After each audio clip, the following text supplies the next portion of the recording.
Hiya, I'm Mangochi, and I watched Pixar's Win or Lose for the first time. And something about it really caught my attention, and I'm here to share it. Hit or be hit. Your fate is your own. Damon! So, Pixar dropped a project that's a series rather than a movie, but it plays like an extended character driven baseball film. What makes the series unique is the individual perspective of characters leading up to the championship game, focusing on the emotions over the outcomes. So, here is the visual breakdown of the series. We're going to look at the cinematography, animation principles, and the little details that gives Win or Lose a hit. Hi! I finally... Oh no!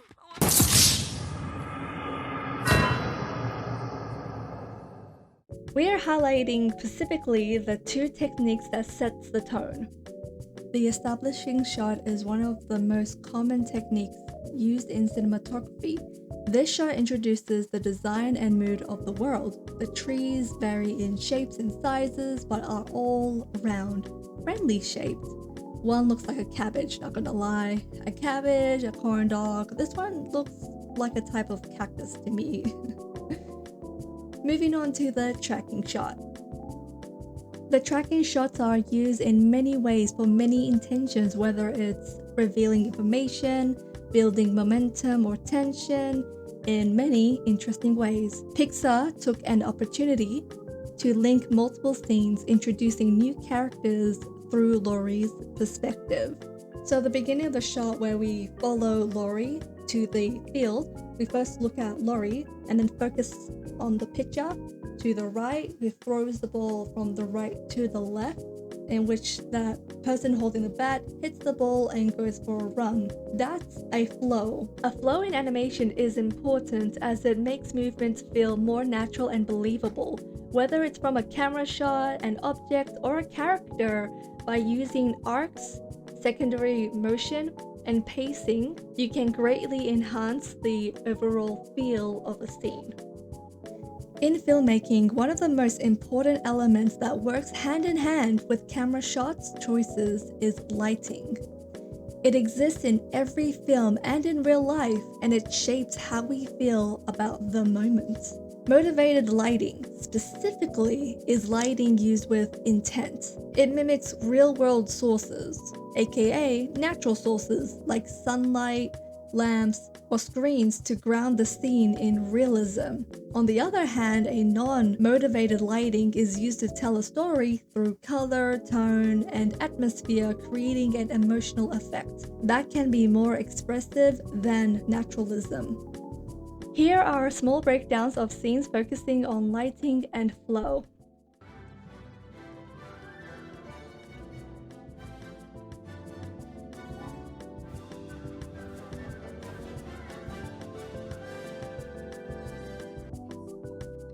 So over there, just right here, we have the motivated lighting, how like the glass has a reflection here, there's a light that goes downwards from above, beautiful. There was sunlight over here, which at first I assumed it was motivated lighting, and then they kind of like adjust the lighting, and it could mean that, time went past, but in this case, it contrasted the emotions of loneliness, how his smile dropped, he was so happy, the shoulders was up high, and then kind of lowered with his expression as the light fade.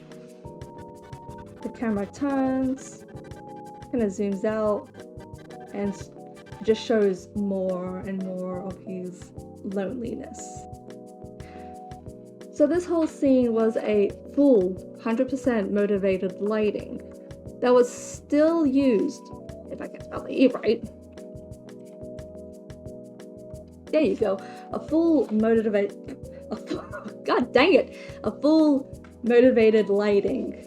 We have the neon lights, we have the simple lighting here, mostly going to focus here, of course.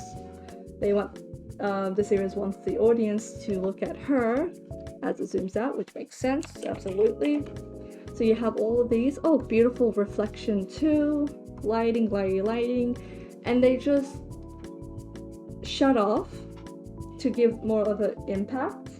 I was in an animation class at one point, and one of my teachers have said that when you do a flow of movements, whether it's the hands, the head, even the legs, do not do them straight. Even if they're straight, add a little flow in the end. Have a flowy movement. Moving on to another one, focusing more on the movement than the lighting. We're going to focus more on the pacing, the flow, and there was a few that I really liked that I kind of would like to use as an example of a good little flow here and there. In this bit, But I will, because we won. You're going to the state championship. we're going to look at, she's moving with her, like her head. So I'm going to just, so her head, her arms, both arms, and shoulders. I think the better word instead of like movement and flow is pose and flow. So in animation, you would first have the pose down, a very particular pose, such as this is 1, this is 2, 3, 4, and 5. About like 5 main poses. So select 5 main poses and kind of add in between, but have the in between be flowed and kind of blended. But I will, because we won. You're going to the state championship. This one is kind of straightforward because when it comes to the mom, she had the flow, she had a little bounce. She bounced back a bit. Her head tilt kind of like others, and then just like bounce back, bounce. When it comes to this boy, this kid, he's just straight up like Mario jump up, curve down.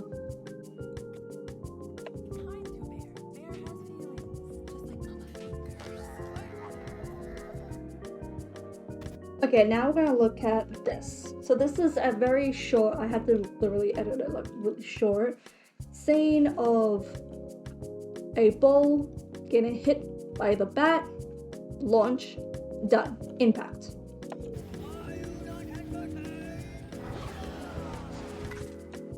Now why does this scene have so much impact, and why does it happen so short, so quick, literally like 1 second, really quick, and yet it has such an impact? Why is that? How many frames does it need to have that of an impact? Well, okay, so he throws a ball and that's like a couple of frames. I want to count that as 85. And then this scene, so till like 122, which is a bit of a distance, that's when you get a squash. So generally the ball goes from, so it bounces down, squash, and then stretch. Squash, then stretch. Quite simple, right? But in this case, you have the full first. So think of it as going down from the height, bounce down, and you got hit, squash, and this only needs 1 frame. So 1, stretch, 1, and that's it. The ball is gone. This show uses the same underlying principles as a bouncing ball, only pushed to a much faster pace. All these elements, lighting, shot composition, posing, and flow, aren't just technical tricks, they're storytelling tools. What matters is how intentionally each scene connects back to the larger narrative. That intention comes from pre-planning. For lighting, that often means working with a color script, a visual guide that maps out the color, lighting, linking to the emotional progression of the story. And that is all for this visual analysis. Let me know in the comments down below if there was a scene that stood out to you. I hope this video helped you in any way, so please hit that like and I'll see you next time. Bye!